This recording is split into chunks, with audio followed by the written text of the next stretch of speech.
जी, क्या नाम है आपका? राजन तिवारी। यहाँ पे जो अरियागंज में पावर हाउस में आप विरोध प्रदर्शन कर रहे हैं, ये किस लिए कर रहे हैं? देखिए, हम लोग कई सालों से, लगभग 2-3 सालों से जी पीड़ित हैं। एक तो हमारे मोहल्ले में जो है पूरी तरह जो तार है वो नीचे गिरे हुए हैं। एक हर 15 दिन में तार खराब हो जाते हैं। उन तारों को खाली जोड़ने का काम यहाँ के विभाग कर देता है। मरम्मत कभी उन तारों को बदला नहीं गया है।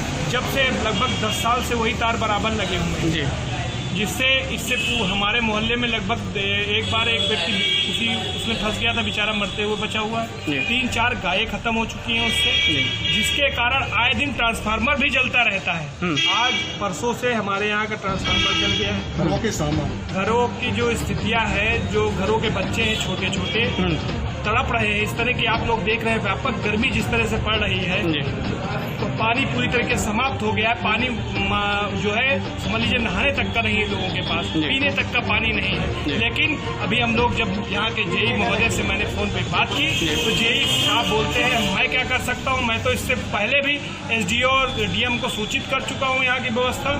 1 साल हो गया लगातार हम लोग दौड़ रहे हैं। इससे पूर्व भी, इससे पहले भी हम लोग कई बार जो है एक्शन साहब को भी हम लोग इसको सूचित कर चुके हैं। जेई साहब से तो हर 2-4 दिन में हम लोग कहते हैं भैया तार चेंज करा दो, तारों की स्थिति क्या है। आप लोग जाके मौके पे जाके आप लोग देख लीजिए, आप लोग खुद कहेंगे कोई एक भयानक घटना हो सकती है। मैं जेई से बराबर कहता रहता हूँ, लेकिन जेई साहब का जो जिस तरह का रोल है, या जेई साहब अपने आप को जो भी समझते हो, लेकिन जेई साहब का रवैया जो है वो पब्लिक के प्रति बिल्कुल सही नहीं है। उनका कहने का जो तात्पर्य रहता है, जब बजटी नहीं है तो मैं कराऊं कहाँ से। इससे पूर्व मैंने जब पांडे जी से बात की थी तो उन्होंने कुछ तारें यहाँ के लिए भिजवाई थी। वो तार हमारे मोहल्ले में गई रखी रही कई महीनों तक। उसके बाद वही जेई साहब ने कहीं दूसरी जगह लगवा दी, जहाँ मतलब मैंने एक्शन से कहा और तारें यहाँ आई, उसके बाद वो तारें भी गायब हो गई। इस तरह का जेई साहब का रोल रहता है। आज हम लोग परेशान हो गए हैं, हताश हो गए हैं, निराश हो गए हैं। बच्चे बीमार हो रहे हैं, हमारे घर के बच्चे बीमार हो रहे हैं और हम लोग बहुत परेशान हैं। आज इसीलिए हम लोग यहाँ पर, यदि बिजली का बिल यहीं पर जमा करते हैं हम लोग, तो यहीं पर आके बैठ गए हैं। जब तक ये व्यवस्था का निदान नहीं होगा, तब तक हम लोग यहाँ से हटने वाले नहीं है। हमारी लड़ाई जारी रहेगी। और ये हमारी लड़ाई जब तक तारे नहीं सही हो जाएंगी, मोहल्ले में तारे और ट्रांसफार्मर नहीं रखा जाएगा। स्वाभाविक सी बात है, वहाँ पर नए मकान बन रहे हैं। क्षमता मान लीजिए एक ट्रांसफार्मर की 200 kV है, और वहाँ पर मकान बन गए 500, तो वो तो रोज जलेगा ही। उसकी उत्तम व्यवस्था आप ट्रांसफार्मर उस मोहल्ले का अलग करा दीजिए। उस मोहल्ले का जब तक ट्रांसफार्मर अलग नहीं होगा, तब तक ये अव्यवस्था फैलती रहेगी और बराबर हम लोग परेशान होते रहेंगे।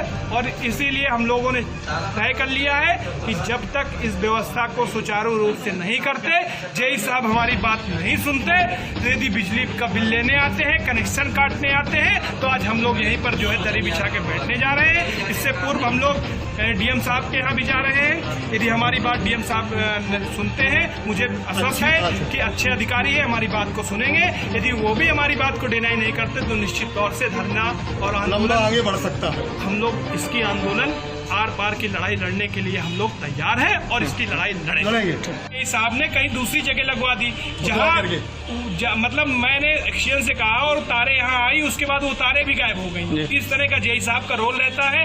आज हम लोग परेशान हो गए हैं, हताश हो गए हैं, निराश हो गए हैं। बच्चे बीमार हो रहे हैं, हमारे घर के बच्चे बीमार हो रहे हैं और हम लोग बहुत परेशान हैं। आज इसीलिए हम लोग यहाँ पर, यदि बिजली का बिल यहीं पर जमा करते हैं हम लोग, तो यहीं पर आके बैठ गए हैं। जब तक ये व्यवस्था का निदान नहीं होगा, तब तक हम लोग यहाँ से हटने वाले नहीं है। हमारी लड़ाई जारी रहेगी। और ये हमारी लड़ाई जब तक तारे नहीं सही हो जाएंगी, मोहल्ले में तारे और ट्रांसफार्मर नहीं रखा जाएगा। स्वाभाविक सी बात है, वहाँ पर नए मकान बन रहे हैं। क्षमता मान लीजिए एक ट्रांसफार्मर की 200 kV है, और वहाँ पर मकान बन गए 500, तो वो तो रोज जलेगा ही। उसकी उत्तम व्यवस्था आप ट्रांसफार्मर उस मोहल्ले का अलग करा दीजिए। उस मोहल्ले का जब तक ट्रांसफार्मर अलग नहीं होगा, तब तक ये अव्यवस्था फैलती रहेगी और बराबर हम लोग परेशान होते रहेंगे। और इसीलिए हम लोगों ने तय कर लिया है कि जब तक इस व्यवस्था को सुचारू रूप से नहीं करते, जेई साहब हमारी बात नहीं सुनते, तो यदि बिजली का बिल लेने आते हैं, कनेक्शन काटने आते हैं, तो आज हम लोग यहीं पर जो है दरी बिछा के बैठने जा रहे हैं। इससे पूर्व हम लोग डीएम साहब के यहाँ भी जा रहे हैं। यदि हमारी बात डीएम साहब सुनते हैं, मुझे आश्वस्त है कि